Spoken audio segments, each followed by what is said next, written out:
Welcome to another week of Dan Really Likes Wine, and a week celebrating one of the cooler aspects of this particular job. On a regular basis, 2 or 3 times a week, the doorbell will go. Stavros, my giant bull mastiff, will charge out to the gate and terrify whoever is there. And once I've calmed him down and sent him off to sit quietly in a corner and open up, quite often the person at the gate is somebody delivering some wine.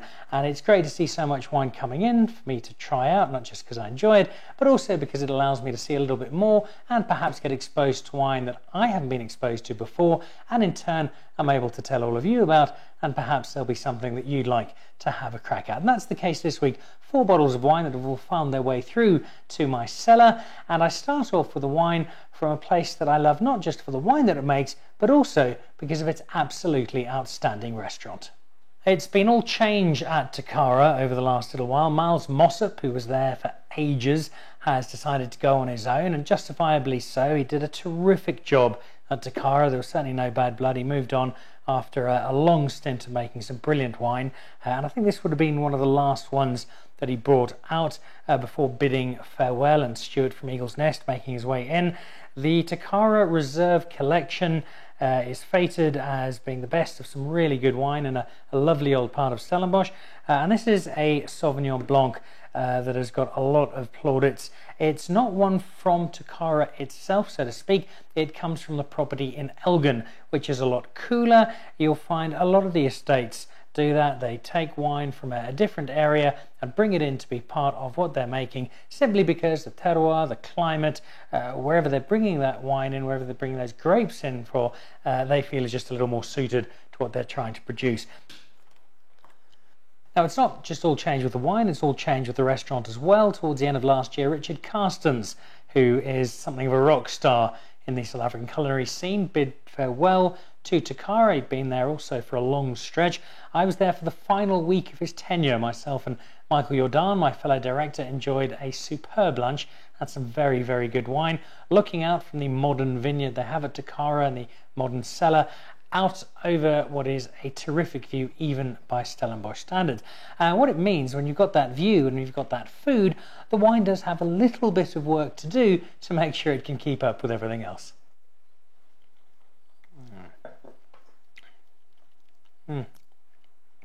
Nice citrus spike to that, very smooth wine, no wood in it. So if you're one of those people who does not like wood in their white wine, then this will be a good one for you. It'll also be good if you're a Sauvignon Blanc drinker and you like that cooler climate Sauvignon Blanc. Nice, soft, smooth wine, and one that is, what, 2017? They suggest that it's got a good 5 years in it, and I'd suspect it's got at least that. And it's one of those Sauvignon Blancs that...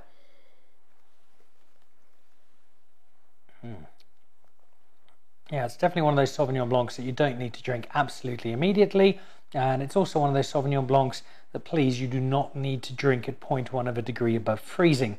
Give it just a little more warmth. Not warm, you don't want to drink warm white wine, but not freezing cold, because when it's that little bit warmer, it's just going to let the wine express itself a little more, and you'll get even better value for what is a very nice example of Sauvignon Blanc out of the Elgin Valley, but given a touch of magic in Stellenbosch. Then to the other side of Stellenbosch, heading back towards Somerset West, the Annandale Road part of town, and another estate where change is the order of the day.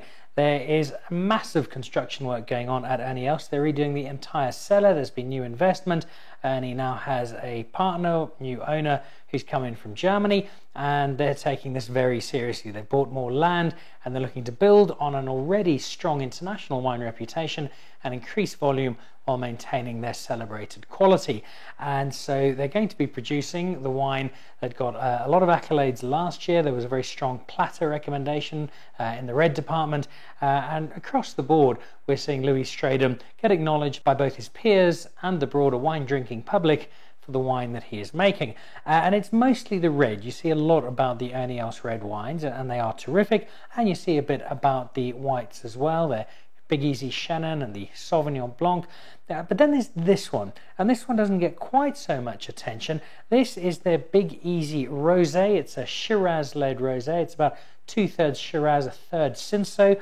You can see by the colour, it's the kind of colour my daughter likes to buy every single item of clothing she has in. It's that nice rich pink, a real Disney colour to it, but don't let that fool you, because beneath the bright, slightly techno early 80s colour is a very serious wine.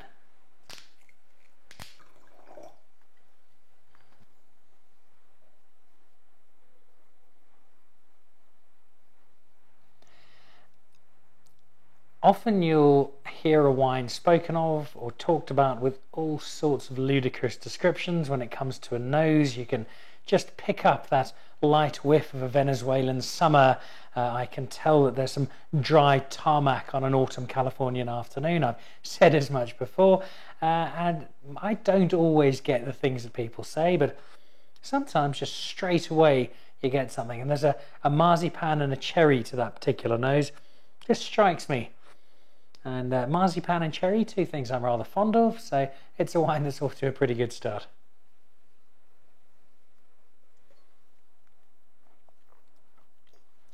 I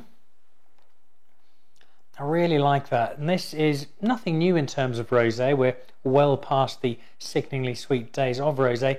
But just in the last few years, rosé's taken another step forward. I think last year was a big year for South African rosé with the Jean Roy out of the Rupert House. It set a benchmark in terms of quality and in terms of price, and it's been seen as a very serious South African rival to the Whispering Angels of the French rosé world. This is maybe not quite that same level, but it's a wine with a lot more structure and a lot more depth than you might imagine for something that looks as though it could be worn in terms of colour by a member of the cast of Frozen.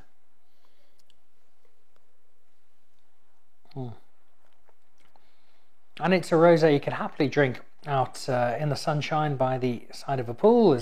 There's enough to it to suggest that it's also going to be really good with the right sort of meal.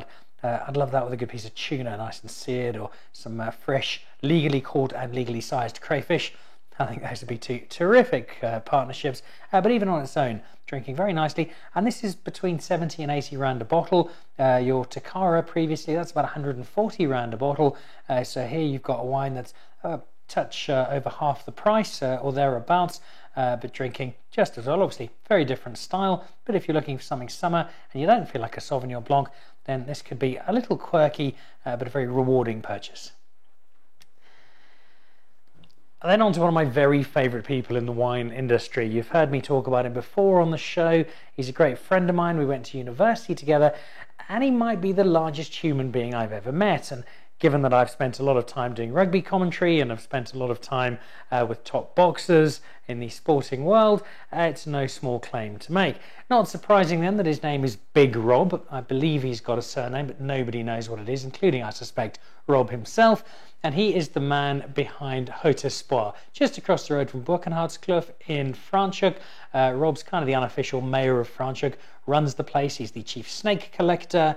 He's got an extraordinary cellar. It is a singularly dangerous place to go. I'd highly recommend a tasting. Just don't have anything to do for the ensuing 3 days as you recover from the kind of experience that is really off the cuff. Rob will say to you, you know what, this reminds me of some of our 2003 Semillon. I think I've got some of that. Let me go and find it. Or let's try this. It's in the barrel. It's been there for 2 years. Let's see how it's developing. It's a really interactive process. And that comes from a man who's passionate about everything he does, but particularly about wine, and particularly this wine here. It's this Gentle Giant blend. If memory serves, it used to be 7 varietals. I think it's down to 5 now, and led by Merlot. There's some Petit Verdot in there, a bit of Cab Sauv. It's a combination of wines that come together to celebrate the very best of Haut Espoir. They're making reasonable numbers, about 25,000 odd bottles a year, and I always get my hands on a few cases when it comes out. This is the 2014. I think Rob has just released this, and as always, he released it with great excitement, and I get phone calls at strange hours of the day to tell me how it's developing, and then the big one to say the Gentle Giant is here. So it arrived on my doorstep last week, and this is going to be my very first taste of what has always been one of my go-to red blends. Now, what I particularly like here is this has just come out, and as you can see, it's the 2014. So Rob has held this back.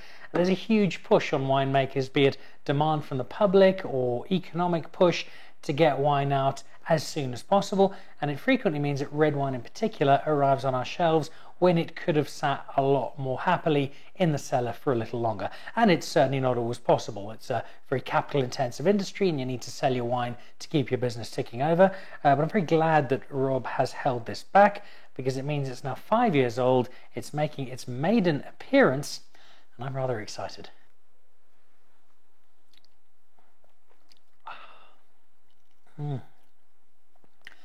And rightly so. So Rob owns Haut Espoir and is very heavily involved in quality control, but Marizan, his winemaker, is responsible for this particular wine.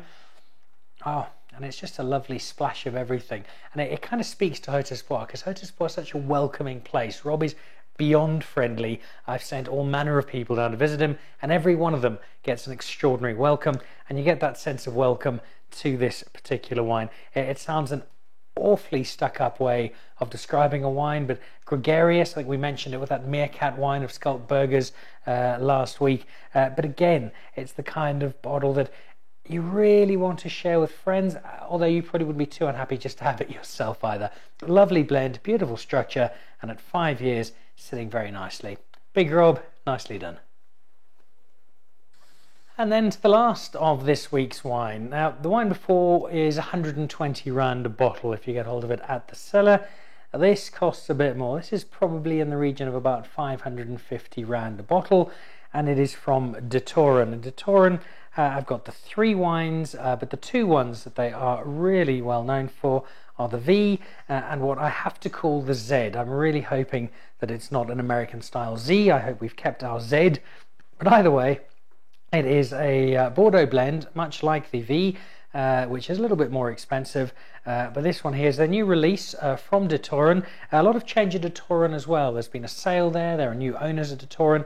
A lot of movement around the winelands. A lot of international investment, which suggests faith in both the industry in particular and the country in general, which is nice to see. And some more money going into De Toren to take what is already a very strong product. I think fair to say one of South Africa's flagship red wine labels up to yet another level. Now, it comes in a box. That obviously means it's more expensive and more important and cooler.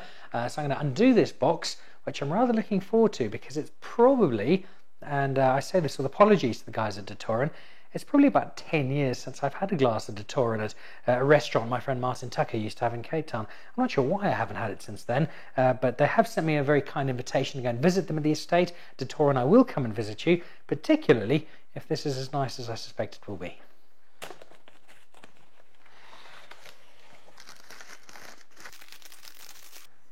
So there we go, just have a look at that. That's really strong packaging, cool, clean lines, simple colour, the silver playing off black. There's a regal feel to it, plays off the top as well. A little bit of gold on the back with the lettering. It just looks like a good bottle of wine, and that really is a huge part of it. Wine is such a psychological space. So if you think it looks good, it's probably going to improve your perception of it when you taste it, and vice versa. So this is looking good, but I'm going to do my best not to let that sway my opinion, pretend I haven't seen the front of it, and see what the wine tastes like.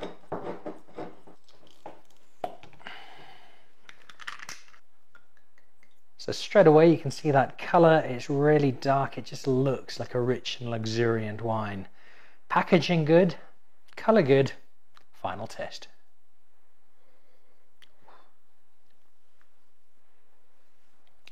So the back of the label says it is approachable now.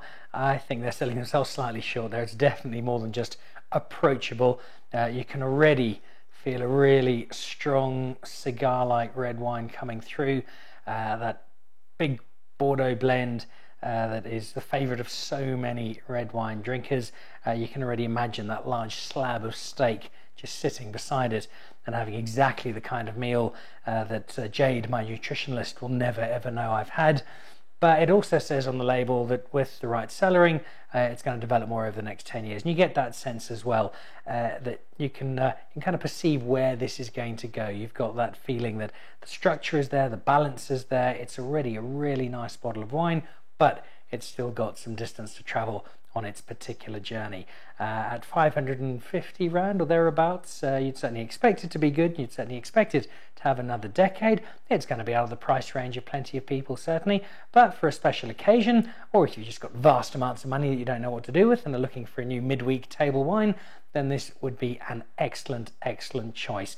New times at Takara, just as there are new times at Ernie Els, and new times at De Toren, and a new wine out of the guys at Haut Espoir. My friends at Bright Rock, who look after my other television show, are big fans of Change, and I think Change is going to enhance what are already some really good South African estates. Some lovely wine to make it to my gate, and provided Stavros the Terrible, my large bull mastiff, doesn't eat any more delivery people, I'll look forward to more arriving and to sharing it with you. Cheers.